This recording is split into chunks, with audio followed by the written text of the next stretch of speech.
Hello ನಮಸ್ಕಾರ ಸ್ನೇಹಿತರೆ, ತಮ್ಮೆಲ್ಲರಿಗೂ ಈಡಿಗಾಸ್ ಕಿಚನ್ಗೆ ಸ್ವಾಗತ.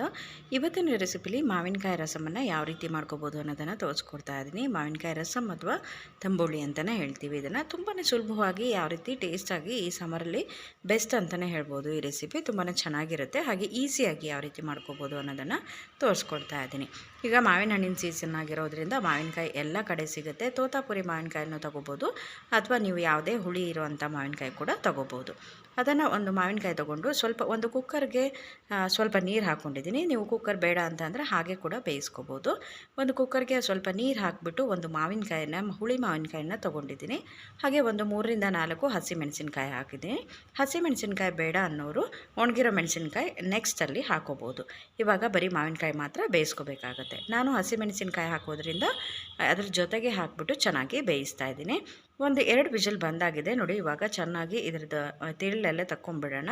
ಅದು ಮಾಂಸ ಏನಂದರೆ ಮಾವಿನಕಾಯ್ದೆಲ್ಲ ಸಿಪ್ಪೆ ಎಲ್ಲ ತೆಗೆದುಬಿಟ್ಟು ಗಟ್ಟಿರೋ ಇದನ್ನು ಹಾಕೊಂಬಿಡೋಣ. ತೋತಾಪುರಿ ಮಾವಿನಕಾಯಿ ಆದರೆ ಅದನ್ನು ಸಿಪ್ಪೆ ತೆಗೆದುಬಿಟ್ಟು ಹಾಕಿಬಿಟ್ರೆ ನಿಮಗೆ ಬೇಗ ಬೆಂದ್ಕೊಂಡ್ಬಿಡುತ್ತೆ. ಆ ನೀರನ್ನು ಕೂಡ ನೀವು ಸೇರಿಸ್ಕೋಬೇಕಾಗತ್ತೆ.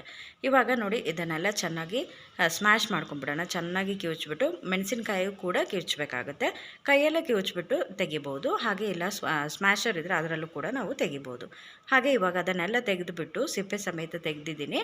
ಹಾಗೆ ಮೆಣಸಿನ್ಕಾಯಿ ಕೂಡ ಕಿವುಚಿದ್ದಾಗಿದೆ. ಅದ್ರ ಜೊತೆಗೆ ಸ್ವಲ್ಪ ಉಪ್ಪನ್ನು ಸೇರಿಸ್ತಾ ಇದ್ದೀನಿ. ಉಪ್ಪನ್ನು ಸೇರಿಸಿ ಅದಕ್ಕೆ ಒಂದು ಒಗ್ಗರಣೆ ಹಾಕೊಂಡ್ಬಿಡೋಣ. ಉಪ್ಪು ಸ್ವಲ್ಪ ಜಾಸ್ತಿನೇ ಬೇಕಾಗುತ್ತೆ. ಹುಳಿ ಇರುವಂಥ ಮಾವಿನಕಾಯಿ ಆದರೆ ಸ್ವಲ್ಪ ಉಪ್ಪು ಜಾಸ್ತಿ ಬೇಕಾಗುತ್ತೆ. ಇವಾಗ ಒಗ್ಗರಣೆಗೆ ಸಾಸಿವೆ, ಜೀರಿಗೆ, ಬೆಳ್ಳುಳ್ಳಿ ಮತ್ತು ಕರಿಬೇವು ಹಾಗೆ ಒಣಮೆಣಸಿನ್ಕಾಯಿ ಹಾಕಿದ್ದೀನಿ. ನೀವು ಹಸಿಮೆಣಸಿನ್ಕಾಯಿ ಹಾಕಿಲ್ಲ ಅಂತಂದರೆ ಒಣಗಿದ ಮೆಣಸಿನ್ಕಾಯನ್ನೇ ಈ ಟೈಮಲ್ಲಿ ಸ್ವಲ್ಪ ಜಾಸ್ತಿ ಹಾಕ್ಕೊಂಡು ಕಿವುಚ್ಕೊಂಡ್ಬಿಟ್ರೆ ಖಾರ ಬಿಡುತ್ತೆ. ಹಾಗೆ ಸಾಸಿವೆ, ಜೀರಿಗೆ ಅದನ್ನೆಲ್ಲ ಹಾಕಿದ್ದಾದಮೇಲೆ ಬೆಳ್ಳುಳ್ಳಿ ಸಮೇತ ಹಾಕಿದ್ದೀನಿ. ಅದ್ರ ಜೊತೆಗೆ ಇವಾಗ ಬೆಲ್ಲ ಸೇರಿಸಿದ್ದೀನಿ. ಬೆಲ್ಲ ಸ್ವಲ್ಪ ಸೇರಿಸೋದ್ರಿಂದ ತುಂಬ ಚೆನ್ನಾಗಿ ಟೇಸ್ಟ್ ಬರುತ್ತೆ. ನೀವು ಸ್ವೀಟ್ ಇಷ್ಟಪಡಲ್ಲ ಬೇಡ ಅಂತ ಅಂದರೆ ಹಾಗೆ ಕೂಡ ಮಾಡ್ಕೋಬೋದು.